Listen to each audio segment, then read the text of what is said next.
I made this video series about 2 years ago, and this is me reacting to dumb and disagreeable opinions I find from K-pop opinions videos where I give responses to them, which of course I don't think there were shorts at the time, but anyways, looking at those videos again, inspired me to make a new one 2 years later, finding opinions from videos and or shorts, and so yeah.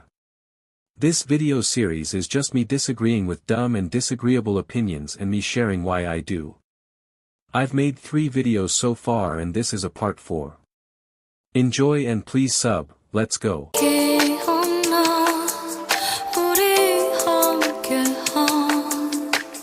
Firstly, who crowned BTS and Blackpink the kings and queens of K-pop? Probably someone who knows nothing, because both these groups cannot be the kings and queens of K-pop when them being worldwidely popular doesn't equal to them being the kings and queens. In my opinion, a king/queen in K-pop should be given to someone who has been in the industry long enough and has immense popularity, who is iconic and impactful. Someone actually deserving of the crown. You can't just give titles to BTS and Blackpink just because of their massive success, because besides their popularity, is there anything really to praise them for, besides their own achievements? I don't think so. Titles should not be based on a popularity contest, and people should actually think before giving titles to groups just because they're popular. Besides their worldwide success, they're just another popular K-pop group. They can be replaced by someone who can reach their level. I don't think BTS and Blackpink's level of popularity is unreachable, tbh.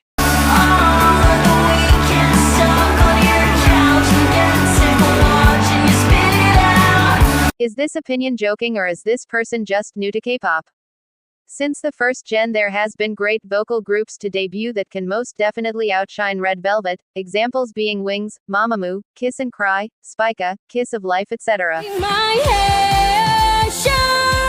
I'm cutting my hair short.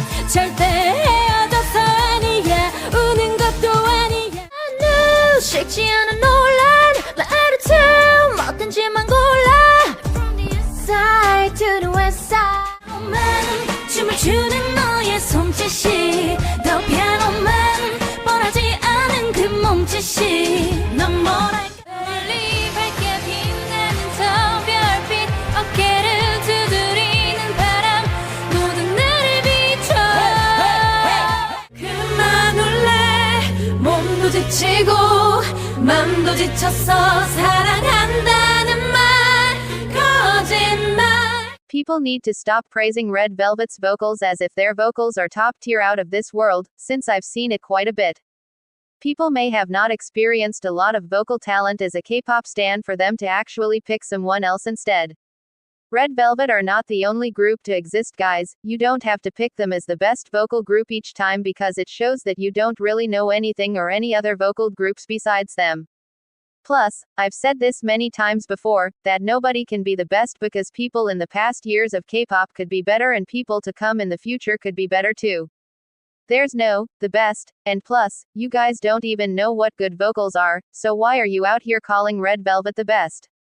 It may be because they're the first vocal group that comes to mind where y'all think all members can sing and so they're the best, when that's false, because again y'all do not know the difference good vocals, since it's harder to tell what good vocals are, so how do y'all know they're actually the best? Did y'all analyze them properly?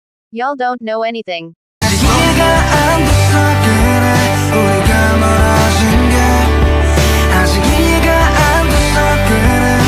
I would say I agree, but that would be going against the title of this video, which is reacting to dumb and disagreeable opinions. I believe that people should be allowed to critique idols' vocals, dance, rapping if it's bad, over the top, off or weird, as long as they're not hating on it and they know what they're talking about.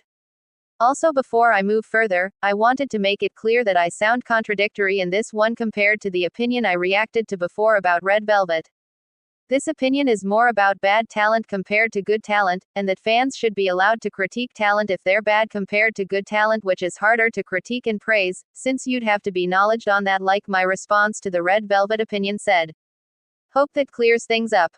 Let's get back to the opinion. If you think this way, I hope you give the same energy as to when people say a group's vocals aren't that bad if the group is getting critiqued and or hated on for bad vocals, or if a K-tuber says a group has improved, basically when K-pop stans are trying to say good things about a group in terms of their talent, which in the end could come off as just defending the idols or groups because these people don't know what good talent is. I agree that K-pop stans are not professionals, and I know that I've said this before for defending groups' vocals that K-pop stans should show as proof and receipts for how they know an idol has improved in terms of vocals. But in this case, if an idol's vocals sound bad to the ears, leaving a weird expression on your face, or if a rap sounds off in the flow, or if a dance looks stiff or too much dancing goes on, K-pop stans should be allowed to critique because in my opinion, it's easier to tell when someone showcases bad talent over showcasing improvement. And that critiquing bad talent without hating is easier because if someone, for example, showcases bad vocals live and it hurts your ears, you're obviously gonna notice it better than if an idol sings a song they once sang badly and they sing that song again and they sing it better, showcasing potential improvement. How would you know an idol truly improves from looking at that song's live performance again if the vocals do sound better to you, when there's nothing really different as compared to the last performance to know if it has become better or not?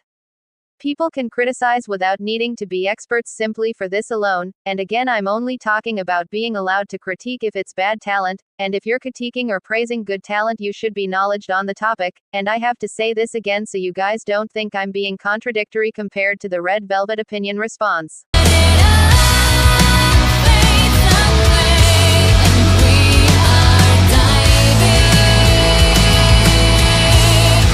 While I do agree that BTS never paved the way since BTS never did anything impactful for K-pop, and I believe that people in the West still only see K-pop as BTS Blackpink and don't really notice anyone else unless they're K-pop fans who actually listen to the genre and no other artists. BTS never opened international markets for any K-pop artist. They only opened it for themselves. People in the West, unless they're K-pop stans, only see K-pop as BTS Blackpink, so where's the opening for other groups? Do you see other K-pop groups being on Western television or doing interviews or doing major things? Yes, there have been some things like 1 to 2 groups performing on talk shows, news shows, even 2 to 3 groups at Coachella.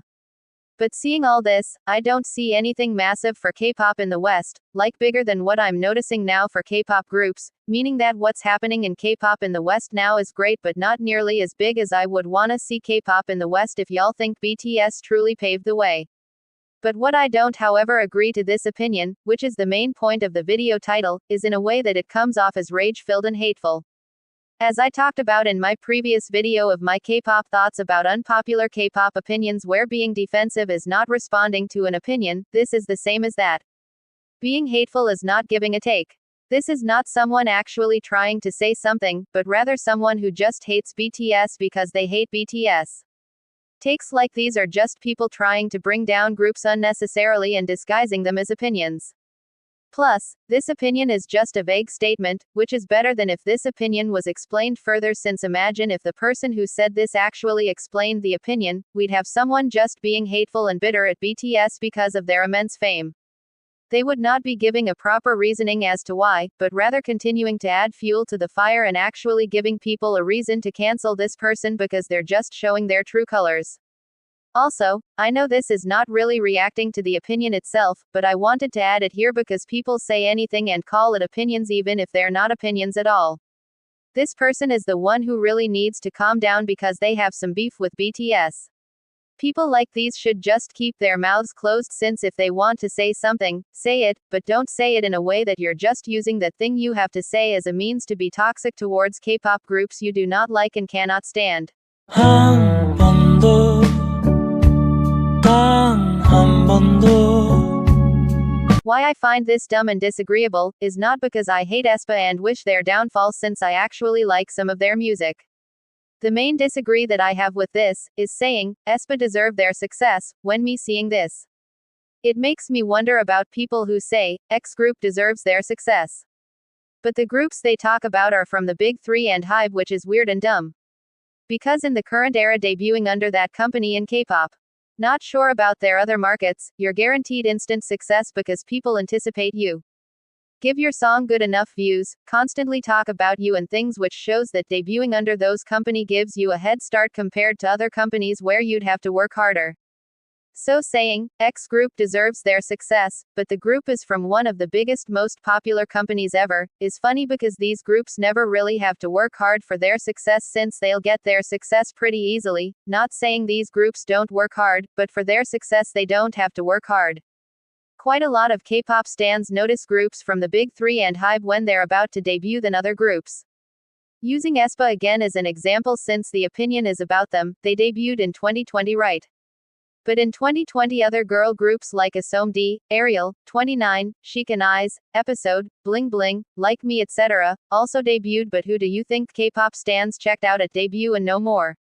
aespa of course, since the other groups I mentioned don't come from huge labels like SM. All I'm trying to say is that what success do aespa deserve when they're a popular one because they come from a popular and huge label?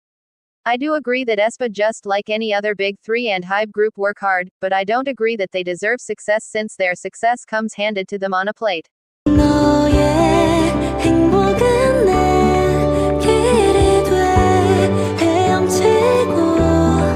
I don't agree with this take, because similar to the Red Velvet opinion, nobody can be the best out there. Yeah, I've said this before that someone can be one of the best, but nobody can hold the crown as the best. Plus, every group has their strengths and weaknesses, so you saying they're the best, how do you know? Because if you're saying they're the best, you're saying they're good at everything from good music, dance, rap, vocals, them fitting every musical genre, style and concept that they do, and that everything about them is the best, which in turn means that they're the best.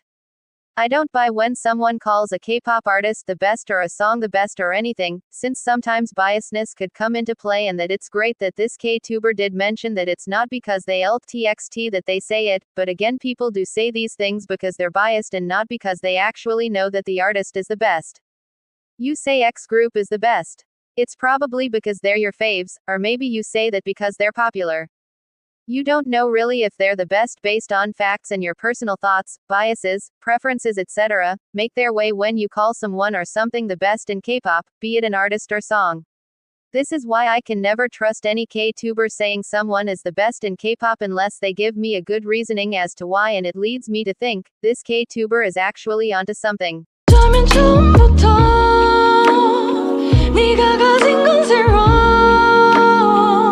I don't disagree because I stan NCT or particularly know their fandom because I don't, I just disagree because all fandoms come down to the same conclusion that I have to say. It's that how are you so sure that the fandom is the best fandom? Maybe the reason could be that you've had good experiences with other people in the fandom and you've seen positive behaviors. But how do you know that a fandom is the best, which you possibly mean overall, when a whole fandom which is large because a group like NCT is popular cannot all be goody two-shoes, and you just have not met a toxic stan yet, or maybe the fandom is just waiting for a moment to show their true colors when now there's nothing for them to attack or hate on or be toxic to. No fandom has completely good people, and every fandom, including small ones, can have their toxic fans, and that every fandom is toxic in one way or another, but you just haven't been made aware of it yet, but one day that bubble will burst and your opinions might change. Love fever, you and I together, 너와 함께한 이 밤이 너무 뜨겁잖아. Here's a disagreeable dumb opinion that I made in my very first opinions video on this channel. I am older and more mature now, and so I disagree with this simply because of looking at my aespa opinion. You instantly get noticed debuting under these companies more than others, and these companies are so big that they can shoot you to the top and you will not be forgotten in a sea of other groups debuting around you in the same year. You stand out because these companies have the means, finances and such, to make you stand out. These companies are some of the biggest names in K-pop for companies, and you wouldn't have to worry about success, but that does come with the price of hate and toxicity from K-pop stans and other things. But getting back to the point. The thought of these companies debuting a new group leads fans to wanna stan them pre-debut even if the members are not picked officially yet. People make videos about potential members debuting in the group, or anything about the group because they're already being talked about before they even set foot in the scene. Do you think people would care about the Nugu company Liz Entertainment debuting a new group? No, because this company is small and there are no privileges existing here. I used a real company example. I was so dumb back then to make opinions like this because of how I knew nothing back then. Of course, big 3 privilege exists and you're gonna get success being under these labels.